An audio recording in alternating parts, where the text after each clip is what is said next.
barnaamijka waxaynu ku bilaabaynaa arrin muhiim ah. sideedaba waxay ku leeyihiin dadka wax falanqaynaya ma jiro wax la iskaga kaa samaynayo ilaa waxbaa lagaaga bedelanaya. haddaba suuriya madaxweynaheeda in lala kulmo riyaad isagoon markii hore qorshaha ku jirin oo waqtiyadii uu soo bixi rabay Trump laga shaqeeyey. kow in la qaabilo uu Trump qaabilo ninkii Israa'iil ay lahayd waa argagixiso, waa khatar, waa daacish, waa kan, waa qababac ay lahayd, inuu Maraykanku salaamo Israa'iil oo aan waxba laga weydiin. kow in haddana Maraykanka isla markiiba uu yiraahdo cunaqabatayntii saarneed si buuxdaan uga qaaday. waxyaabo kaloo la yaab leh waa Soomaa labo. midda saddexaad haddana ku jirta maxay tahay tatbiicul calaaqaat ama xiriirka diblomaasiga ah ayaa la soo celinayaa Maraykanka iyo Suuriya. wasiirka arrimaha dibadda amara la siiyey. Trump waxaa soo dhan sameynaya saddex qodob oo waaweyn oo aan si fudud ninkan wuu ku sameynaya aan la islahayn waaye, laakiin xogtoodii la soo helay. waxaa la leeyahay 5 qodob oo ku bedeshay 5 qodob oo uu hordhigay ninka la yiraahdo al-Sharac ayuu qalinka ku duugay, wuu ogolaaday. haddaba 5 qodob waxay yihiin ayaan marka hore ka hadlaynaa, kadibna wixii laga yiri qodob aan bal u fiirin doonaa wixii xaaladdu ay tahay. haddaba jiriirada weyn ee la yiraahdo Asharqul Awsat ayaanu ka soo xiganaynaa warkan, iyaduna waxay ka soo xiganaysaa mas'uuliyiinta aqalka cad ee waddanka Maraykanka. haddaba jiriiradu waxay leedahay madaxweyne Trump wuxuu ku xiray 5 dalab oo uu u gudbiyay madaxweynaha Suuriya. dalabka koowaad inuu aqbalo laga rabo maxay tahay waa inuu ogolaadaa oo uu saxiixaa heshiiska Trump uu u bixiyay Abraham oo ah heshiis dalalka islaamka iyo kuwa carabtu ay xiriir kula samaysanayaan Israa'iil, kaasoo horay ay u galeen dowladaha Imaaraadka iyo Bahrain oo markaa iyagu ka mid ah khaliijka. dowlado kalena ay ku jiraan, kuwa kalena ay geli doonaan. marka heshiiskaas macno weyn ugu fadhiyaa Trump in Israa'iil go'doominta carabtu ay ku hayso iyo dhul ay naga qaadatay ma aqoonsanaynada meesha ay ka baxdo. marka heshiiskaas waxa loo tiraahday Abraham ay leedahay. heshiiskaas qodobka koobaad qalinka ayuu ku duugay ninka la yiraahdo al-Sharac. qodobka labaad waxaa la weydiiyey oo macnaha qodobka labaad isaguna ah dhammaan dagaalyahanada ajaanibka ah in ay ka baxaan Suuriya. oo fiirsada waa dagaalyahanadii isaga la soo dagaalamay ee la riday Bashar al-Assad oo qaarkood hadda la taliyaal laga dhigay, laakiin Suuriyaanka aan ahayn ajaanibka ah in waddanka laga saaro. taana qalinkuu ku duugay. midda saddexaad oo ninkan uu qalinka ku duugay waxay tahay inuu ka tarxiilo waddanka Suuriya oo uu macnaha xoog uga saaro waddanka dhaqdhaqaaqyada hubaysan ee Falastiiniyiinta ah. Hamas iyo Islamic Jihad iyo wax ka socda meesha ba lagu arki karo waa ka tuuraysaa ninkan qalinkuu ku duugay. midda afaraad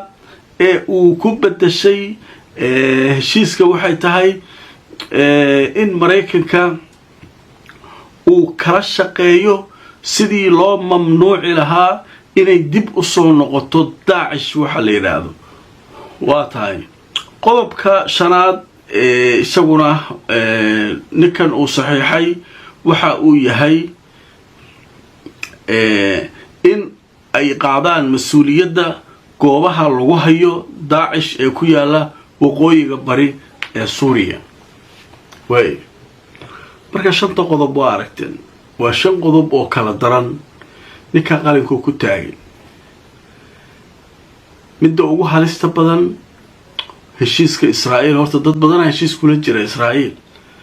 ninkana dhibaatay ku hayaan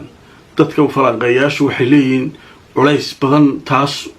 maaragtay wuu kaga yaraanayaa sababtoo dowlado waaweyn oo Israa'iil aysan culays ku haynaa cilaaqa kula jira turkiga ka mida masar ka mida dad badan xiriir diblomaasiyadeed la leh urduna ka mida marka taas waa caadi mid labaad oo ugu daran waxa waaye dadkii la soo dagaalamay ee ajaanibka ah wadanka ka saaraalay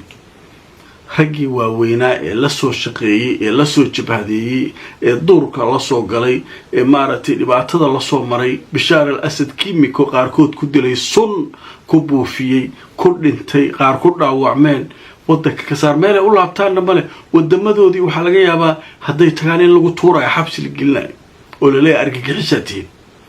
isagii marka waa inaan ka saartaan leer wadanka nimanka ugu daran khatar meeshaas oo maaragtay dhaawac weyn oo halka waa ka soo gaaraya meesha kale la yaab kale waxay tahay kooxaha Falastiiniyiinta ee wadankaaga jooga ka saar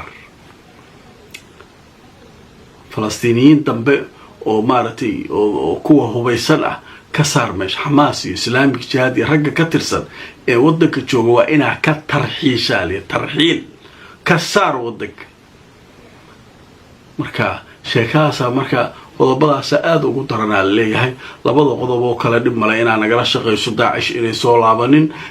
meelihii Daacish lagu hayay inaa maamushaan waxyaabaas iska caadi laakiin labada qodob ee falanqeeyaashu aad marka ay ugu dhageynayeen waa khatar midda Israa'iilna waxay raadeen maadaama dawlado badan ay sameeyeen isaguna cadaadis badan saaran yahay wuxuu ka qaban karaa Israa'iil hadeeba diyaarad la dugtay madaxtooyada duqeynaysa marka taas inuu isku furdaamiyo wax dhiba ma leeyahay laakiin waxa kan marka ogaada marka waxa leeyahay wax walba waxba lagu bedeshaa marka muxuu ku bedeshay saddex qodob in Mareykanka xayiraadi ka qaado taasoo u fasaxaysa dhammaan shirkadaha adduunka oo dhan inay la macaamili karaan labo in xiriirkii diblomaasiga ahaa ee Mareykanka iyo la soo celiyo iyo maaragtay iyo Suuriya in la soo celiyo intaas uu ku bedeshay marka waxyaabahaas soo kordhaa leeyahay qodobadaas soo kordheen waaya markan waxaan u gudbaynaa qodobada kale ee barnaamijka caawa aan idinku soo gudbin doono qodobka kale ee barnaamijka caawa aan idinku hayo wuxuu yahay kooxaha Falastiiniyiintu waxay sheegeen fiidnimadii caawa ama maghribkii meelahaas inay weerar ku qaadeen magaalooyin ku yaala maaragtay gudaha Israa'iil iyagoo sheegay inay shacabka Falastiiniyiinta u argudayaan hadaba marka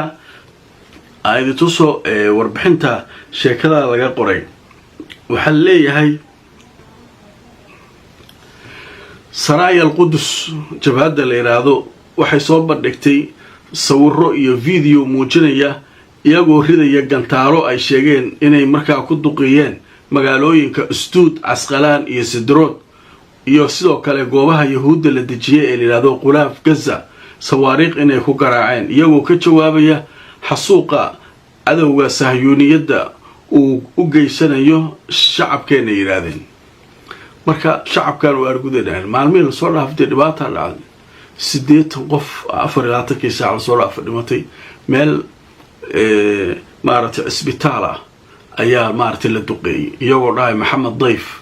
ninka hadda Hamas inuu hogaamiyo loo malaynayo ayaa joogay leeyihiin oo meeshaas sidaas u bamgareeyay dad fara badan ay halka ku dileen dhowr iyo 10 qof ay halka ku dileen 60 ku dhawaadna way ku dhaawaceen marka isbitaal barxadiisa ay dadkii ku laayeen meeshaas uu ninka jooga ayaan xog ku helnay yiraahdeen marka wararkaasuna hadda waxay sheegayaan inaysan jirin cad wax cadeynaya oo rasmi ah oo Israa'iil laftirkeedu ay ku cadeynayso ay leedahay waa dilna ninkaas ma jirto leeyahay marka sheekadaasu waxa iska noqotay sheeko iska caadi ah noqotay qadar xayisiisa kadib waxaan galaynaa Israa'iil oo cadaadis maaragtay la saarayo ku saabsan inay ergada ay u dirtay wada hadallada magaalada Dooxa awood dheeraada uu siiyo ninka la yiraahdo Netanyahu